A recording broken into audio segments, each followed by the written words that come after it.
What's blue and smells like red paint? Blue paint. Today, I'm going to recap a 2020 action crime film called Run, Hide, Fight. Zoe Hall is in her final year of high school, still grappling with the recent loss of her mother to cancer.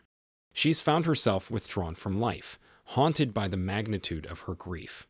One day, she and her father, Todd, go on a hunting expedition. They shoot a buck, but it doesn't immediately succumb to its wounds. Faced with the difficult choice, let the buck endure a slow, painful death or euthanize it, Todd attempts to explain to Zoe the ethical implications. But before he can finish, Zoe lifts a rock and ends the buck's life with a swift blow to the head. Todd is taken aback by her apparent lack of empathy, attributing her unsettling actions to the emotional scars left by her mother's demise. At breakfast, Zoe has an imaginary conversation with her deceased mother, something she frequently does. Although she recognizes this might seem strange, she's kept it a secret since these dialogues provide her with a certain level of solace.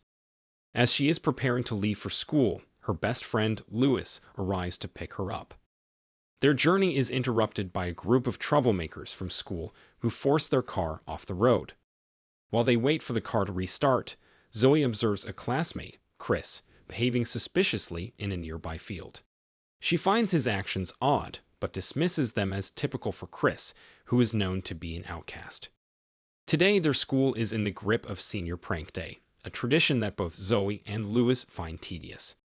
Amidst the pranks, Mrs. Jane, Zoe's chemistry teacher, acknowledges her drastic shift in demeanor following her mother's tragic passing. Despite Mrs. Jane's attempt to engage with Zoe about her change in behavior, Zoe deflects the conversation. Soon after, Zoe discovers a prom invitation from Lewis in her locker. The thought of attending prom fills her with dread, and she's even more dismayed about the prospect of turning down Lewis' invitation. They meet for lunch, and she tries to avoid the topic, but Lewis addresses it and insists he asked her as a friend, not wanting them to be alone while their peers are enjoying themselves.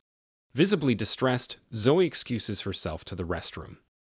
Meanwhile, the city is experiencing a series of benign explosions, keeping police, paramedics, and firefighters occupied trying to manage the situation. It's obvious that these explosions aren't accidental. During her visit to the restroom, Zoe spots a school bully, Anna, hiding something above a vent. However, when Zoe checks the vent after Anna's departure, she finds it empty. Back in the cafeteria, an unexpected shock comes as a van crashes through the glass doors, hitting a student. Emerging from the vehicle is Chris, the boy Zoe saw earlier. He proceeds to shoot the injured student. He's joined by a group consisting of Anna, who is revealed to be Chris's sister, a social outcast named Kip, and the gang's leader, Tristan.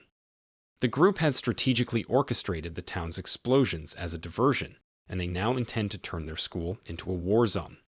They quickly assert their dominance, killing a few individuals immediately to instill fear and silence. As Zoe is about to leave the restroom, an injured girl stumbles in, pleading for help. Overwhelmed, Zoe is unable to help the girl before she dies. Recognizing that something terribly wrong is unfolding, Zoe cautiously exits the restroom, trying to overhear the shooter's conversation. The gang's leader, Tristan, makes it clear to the students that they have become hostages, expected to follow his every command. He recognizes a student from the gathered crowd, one who routinely tormented him in school. Without waiting for Tristan's direction, Chris ruthlessly shoots the bully. Despite Tristan having harbored similar intentions, he advises Chris to maintain his composure and only resort to violence when given explicit permission. Anticipating that the bathroom might be a place for potential escape, Kip heads there to verify its vacancy. Sensing impending danger, Zoe quickly scales the vent to avoid detection. She moves through the duct system, aiming to reach another exit. Simultaneously, Tristan instructs a female student to take out her phone and dial someone dear to her. She calls her mother, relays the grave situation, and voices her love. The panicked mother on the line promises to alert the police at once. After the call, Tristan reveals to the students that the authorities have been informed, thereby dissuading any attempts to secretly contact them. He even gives them permission to make what could be their final call to their parents. Overwhelmed and teary-eyed, they bid potentially final farewells to their families. Zoe's careful navigation through the vents is interrupted when the vent above the kitchen collapses, causing her to drop onto the floor. The loud noise draws Chris to the kitchen. A quick-thinking staff member intervenes to protect the hiding Zoe, taking a bullet in the process. Zoe is momentarily stunned by the sacrifice, but soon gathers herself. Tristan subsequently contacts the school's receptionist, informing her of the horrifying situation. Initially skeptical, the receptionist promptly alerts the security guard and principal. Elsewhere, Zoe manages to exit the school through a back door in the kitchen, meeting a group of classmates whom she briefs about the terror unfolding within the school. Following his communication with the receptionist, Tristan directs all the hostages to initiate live streams on any platform of their choice. He intends to publicly broadcast his actions, making a declaration to the entire world. As the live streams commence, he pleads with the platforms to not censor their content, threatening that any such action will result in more casualties. Just as Tristan is introducing himself to the viewers, the principal and security guard interrupt. Instead of being intimidated, Tristan confronts them, questioning if they comprehend his motivations. The principal recalls his recent reprimands of Tristan due to his declining academic performance and poor conduct, and how he predicted Tristan would never amount to anything. Tristan, however, insists his violent actions extend beyond a mere few meetings. He views himself as an intelligent and articulate man who has been subjected to societal scorn and bullying. As the principal attempts to placate Tristan, he is shot and killed. The security guard is spared and allowed to flee.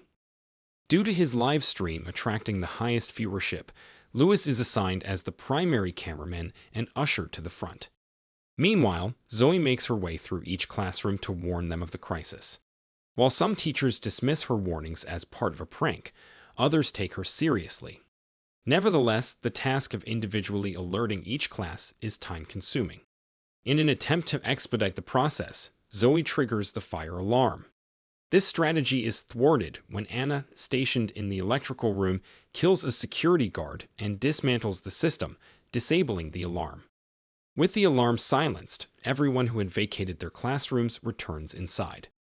The school receptionist makes an announcement over the loudspeaker, informing that the school is now under lockdown and instructing students to remain in their locations. As she makes this announcement, the first group of police officers arrives on the scene. Several news outlets have begun to report the situation, but Tristan insists on having the live streams broadcasted on national television. Upon reaching the receptionist's desk, Zoe is spared from a sudden explosion caused by a bag of explosives, which tragically takes the lives of those in the vicinity. The perpetrators had strategized this attack to prevent the dissemination of information to the students, although the explosion was slightly delayed. In the aftermath, Zoe experiences a hallucination of her deceased mother, who comments on the absurdity of the situation. Suddenly, Zoe spots Anna and feigns death to avoid detection. Once Anna leaves, Zoe resumes her mission of alerting students by knocking on a classroom door. Anna hears the noise and investigates, causing Zoe to attempt escape, but she ends up with a gunshot wound in her leg. Their chase leads them into a teacher's room filled with prank balloons. Zoe conceals herself within the room and seizes a moment of vulnerability to attack Anna. After a struggle, Zoe successfully shoots Anna. In the meantime, the police dig into Tristan's familial history and locate his home. Upon arrival, they find his mother lifelessly sprawled on the sofa, having been dead for several days. It becomes clear that Tristan is responsible for her death. Back at the school, Tristan leaves Chris in control while he heads to a Spanish class. The Spanish teacher implores him to halt his actions, but he responds by forcing her to undress her top on camera for the live stream viewers. Around this time, Zoe's father, Todd, learns of the horrifying events and speeds towards the school in his truck. The vicinity outside the school now teems with anxious parents, police, and reporters.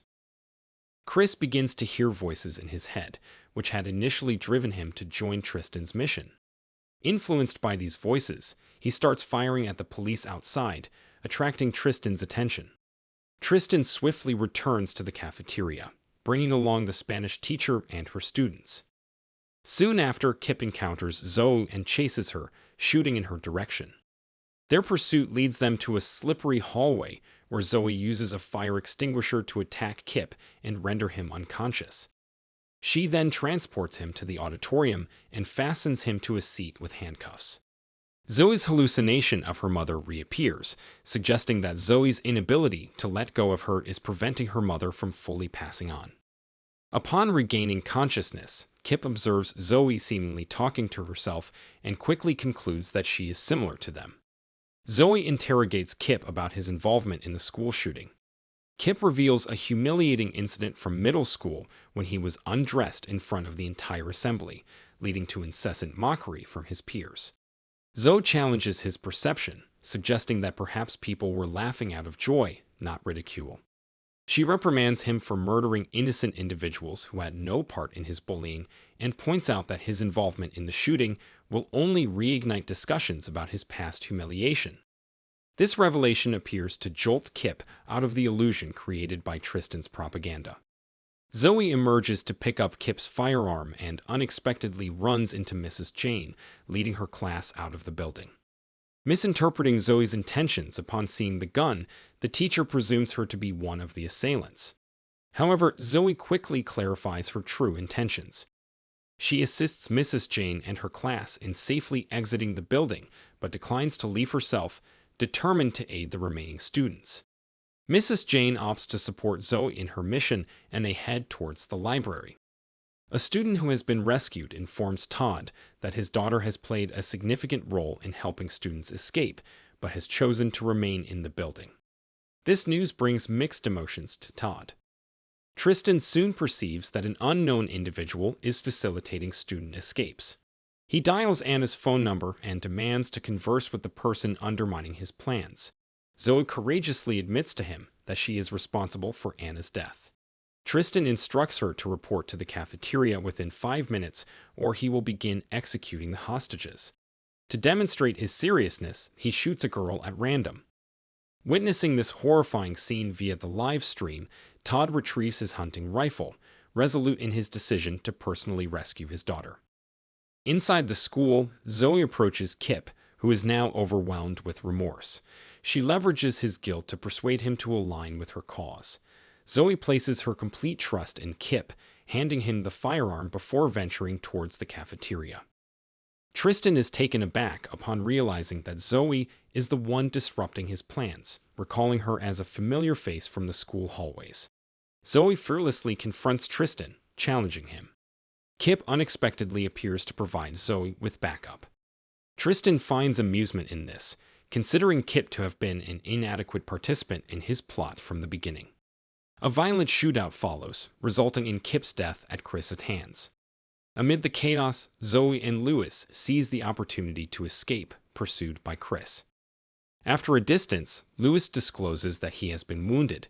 Zoe leads him to an office, settling him on a couch, and shares a kiss with him. She makes a promise of attending prom together before exiting the office, intending to lure Chris away from Lewis. Zoe and Chris end up in the chemistry lab, where Zoe induces a minor explosion by turning on the gas. The resulting flames catch Todd's attention from his position in the woods behind the school, where he stealthily entered to save Zoe. Chris eventually corners Zoe and is moments away from killing her when Todd fatally shoots him. The police discover Todd shortly thereafter and take him into custody, but Todd is merely relieved to have protected his daughter. Tristan attempts to contact Chris via phone, but Zoe answers instead. Her hallucination of her mother reappears, spurring her on to fight harder. Zoe sends Tristan a photograph of Chris's lifeless body and provocatively asks for his thoughts. With his accomplices gone, Tristan finds his meticulously laid plans collapsing around him. As a desperate final act, he retreats to a van and sets off an explosive. During their call, Zoe asserts that his efforts were in vain. His intention of making a societal statement has been overshadowed by her acts of bravery. This reality hits Tristan hard, causing him to unravel. He randomly selects a hostage and drags him to the rooftop, leaving the remaining hostages unattended. Zoe returns to the cafeteria and discovers that the explosive device has only 40 seconds remaining before detonation. Zoe directs the hostages to flee before hurriedly moving the van outside the building. Her swift actions ensure that the ensuing detonation does not cause any harm. Upon returning to the school's hallways, a SWAT officer restrains her. During this moment, Zoe's spectral image of her mother finally departs, symbolizing her release from Zoe's consciousness. Subsequently, Zoe encounters the sheriff, who extends a hand in recognition of her courage. He discloses that Tristan perished in the blast, having been consumed by the flames. Following a brief conversation, Zoe reunites with her father, who is detained in a police vehicle. He expresses his immense pride in her actions. Louis, now out of immediate danger, is being prepared for transport to a hospital. However, Zoe spots a suspicious individual exiting the school grounds. She procures her father's rifle and stealthily trails this person. She observes him unearthing a stash of cash from a nearby creek. Drawing her weapon on him, Zoe discerns that it's Tristan, who has seemingly staged his own death in order to escape. She fires at him, hitting him in the chest before moving closer. Similar to the buck at the movie's outset, Tristan is grievously wounded but not yet deceased. However, unlike the buck, Tristan is not deserving of her compassion, and she leaves him to experience a slow and agonizing death. The final scene depicts Zoe returning to the school premises and relaying the events to the sheriff. If you enjoyed this video, don't be shy to hit the like button, and if you disliked it, hit the dislike button twice, just to be sure. It would be best if you watched the whole movie. Thank you very much for watching. Please subscribe for more videos like this.